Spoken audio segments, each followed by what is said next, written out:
sekarang telah menjadi lautan api. Mari Bung rebut kembali, mari Bung rebut kembali, mari Bung rebut kembali.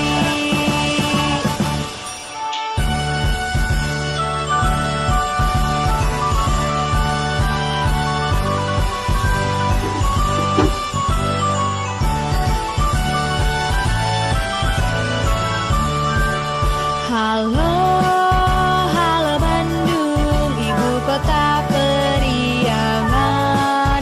Halo, halo Bandung, kota kenang-kenangan.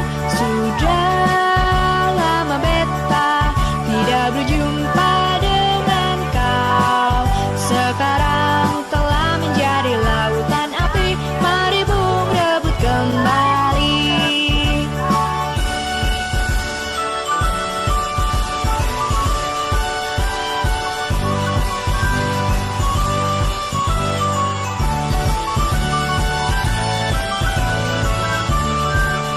Halo, halo Bandung, ibu kota periangan.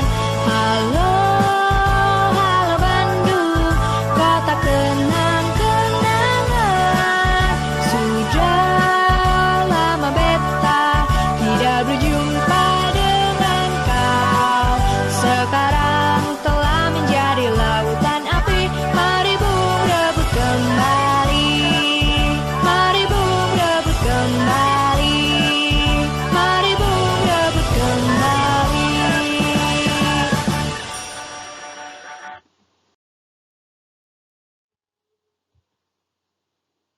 Hari ini kita belajar tema 3, subtema 2, pembelajaran 1. Ya, sudah beralih ke tema 2, yaitu tugasku sehari-hari di sekolah. Nah, bisa dilihat ini adalah sebuah peta tentang sekolah SDN Nusantara 1. Yuk kita baca teksnya. Sekolah Dasar Negeri Nusantara 01 SD Nusantara 1 terletak di Jalan Nusantara nomor 10. Sebelah kanan dan kiri sekolah terdapat sawah. Di depan sekolah terdapat rumah warga, toko, dan tempat fotokopi. Jarak tempuh dari kota ke sekolah sekitar 5 km. Beberapa siswa berangkat ke sekolah diantar orang tuanya, beberapa siswa berjalan kaki.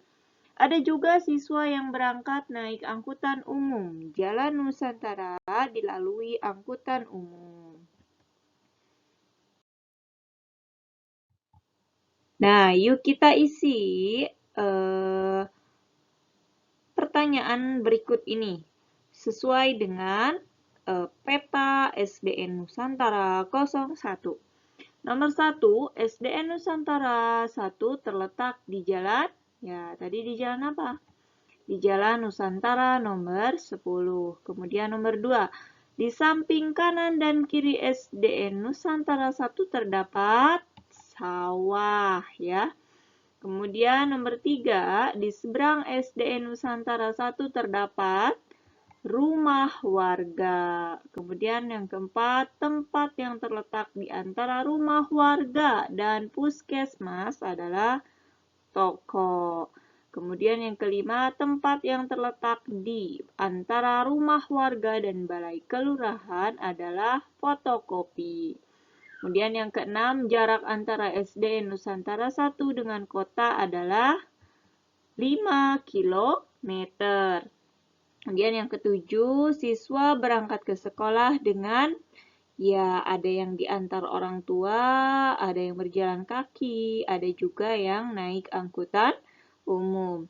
Nomor 8, sebutkan tempat antara fotokopi dan puskesmas. Ya, di dalam peta antara fotokopi dan puskesmas adalah toko dan rumah warga. Kemudian nomor 9, sebutkan nama tempat antara balai kelurahan dan puskesmas. Ya, tempatnya adalah fotokopi, rumah warga, dan toko. Kemudian nomor 10, sebutkan nama tempat dua bangunan sebelah kanan puskesmas. Ya, ada toko dan rumah warga. Ya, boleh sama anak-anak sambil dilihat petanya ya. Kemudian tugas yang pertama adalah gambarlah letak sekolahmu ya, seperti pada gambar peta SDN Nusantara 1 ya, dibuat seperti itu petanya. Di buku gambar ya. Nah, di sebelah kiri sekolah kita itu terdapat apa? Gor ya. Kemudian di sebelah kiri, di sebelah kanan ya, maaf ini bukan sebelah kiri lagi. Sebelah kanan itu terdapat jalan dan di seberang sekolah ada rumah warga. Nah, setelah itu, setelah dibuat petanya sekolah SDN Puspite, kemudian isi pertanyaan berikut. Jadi isi ya di buku BDR. Nama sekolah kalian tuh apa? Alamat sekolahnya di mana? Ya, di sebelah kanan terdapat apa, gedung apa ya. Jadi boleh nanti dilihat dari peta yang kalian buatnya. Uang saku. Setiap hari Siti mendapat uang saku. Uang saku dapat digunakan untuk membeli makanan atau minuman di sekolah. Jika membawa bekal, uang saku Siti ditabung. Setelah kegiatan upacara, Siti merasa kehausan. Siti dan teman-teman membeli minuman di kantin sekolah. Uang saku setiap siswa berbeda. Siti, Dayu, dan Beni memperoleh uang logam dengan pecahan berbeda. Nah, lihat. Ini Siti, dia memiliki uang logam dengan nilai 500 rupiah dengan sebanyak 4 keping ya. Berarti ada berapa ribu jumlah uang yang dimiliki oleh Siti? Ya, ada 2000 ya. Kemudian Dayu memiliki uang keping yang bernilai 502 keping dan yang nilainya 200 sebanyak 5 keping. Nah, jadi ada berapa jumlah total uang yang dimiliki Dayu? Ya, yang ini kita hitung dulu yang ini, yang 502 keping. 500 tambah 500 berarti 1000. Ya. Kemudian 200-nya ada 5 keping. Ya, 2 dikali 5 berapa?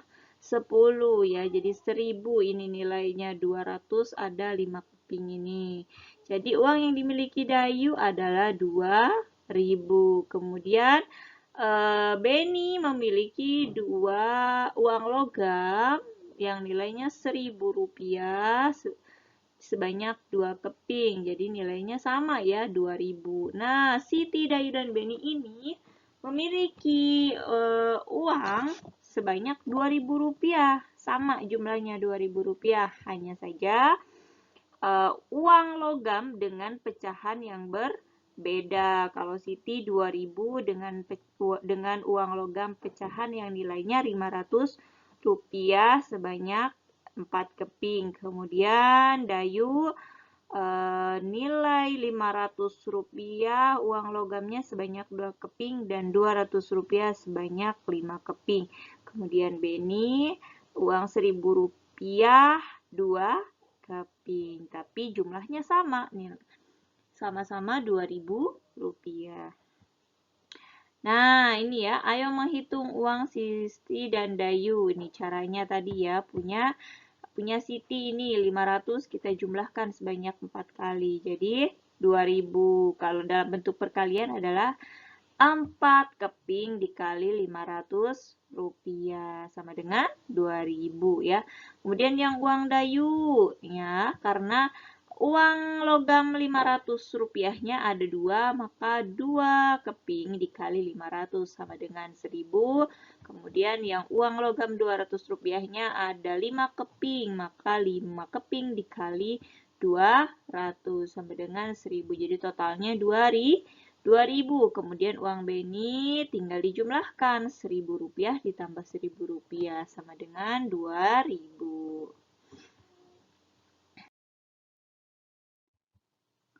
Mengenal nilai pecahan uang.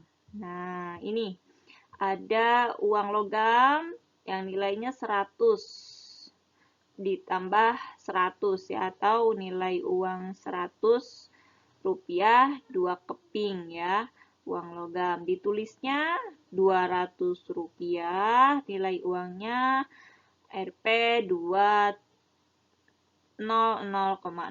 Ini nilai uangnya 200. Ini seharusnya ditulisnya ya. Ini ditulis nih Rp 200,00. Kalau yang ini cara dibacanya. Kemudian di sini ada nilai uang 500 dari uang logam, yaitu 500 rupiah 1 keping dan 100 rupiah 1 keping. Jika dijumlahkan sebanyak 600. Ini cara membacanya ya, 600 rupiah, dan ini cara penulisannya, Rp 600,00. Kemudian ada uang logam 100 rupiah 2 keping dan uang logam 200 rupiah 1 keping. Jika dijumlahkan sebanyak 400 rupiah. Ya, ini ya mengenal nilai kelompok pecahan uang. Tinggal dijumlahkan. Ini uang logamnya. Misalnya yang berbeda nih nilainya. Ini uang logam 500-nya 1 keping ditambah uang logam nilai 100 rupiahnya 1 keping. Tinggal dijumlahkan 500 ditambah 100 sama dengan 600 ya. Ya, tugas kedua, pasangkanlah uang logam berikut dengan nilai yang sama ya. Kerjakan di buku tulis PDR. Digambar ya, uang logamnya digambar. Dicetak menggunakan benda yang bulat ya, yang berbentuk lingkaran. Kemudian di sekolah Siti terdapat kebun. Kebun itu ditanami berbagai sayuran. Di sana terlihat tukang kebun sedang mencangkul. Ya, ini adalah gerak dasar tari yang mengikuti apa? Tukang kebun sedang mencangkul atau gerakan tukang kebun sedang mencangkul. Yang pertama, gerakan yang pertama adalah posisi sikap awal menari, kaki merapat, nah, dan badan tegap ya. Ini. Kemudian gerakan yang kedua, posisi tangan lurus ke bawah, badan tegap, ya sama ya. Ini posisinya. Kemudian ini awal menari, sikap awal menari, kemudian ini gerakan pertama ya tariannya, kemudian ini gerakan yang kedua, gerak menekuk tangan ke samping ya, ini tangannya ke samping tapi kaki tetap merapat ya. Kemudian gerakan yang ketiga, gerak menekuk tangan ke atas ya, tangannya setelah ditekuk ke samping kemudian ditekuk ke atas dua-duanya ya, masih dengan kaki merapat. Kemudian yang keempat, gerakan keempat, posisi kaki berjingkat ya, berjingkat. Jadi bagian ujung kaki ini diangkat sedikit dan posisi tangan lurus ke bawah. Kemudian gerakan yang kelima, gerakan kaki mengangkat ya, gerak mengangkat kaki ya, ini bergantian ya. Setelah mengangkat kaki yang kanan, kemudian mengangkat kaki yang kiri. Kemudian ada gerak menekuk tangan ke depan ya. Kalau tadi kan ke samping, gerak tangannya ke atas. Kalau ini ke depan ya, bisa dilihat di gambar dan dengan kaki merapat. Kemudian yang terakhir, posisi tangan lurus ke bawah, badan tegap. Ini gerakan digerakan sikap setelah menari ya. Jadi sama seperti posisi sikap awal menari. Seperti itu ya. Kemudian tugas yang ketiganya, praktekkanlah gerakan dasar tari seperti yang ada di buku ya. Seperti yang tadi sudah Ibu sampaikan ya, di videokan dan kirim ke Bu Guru.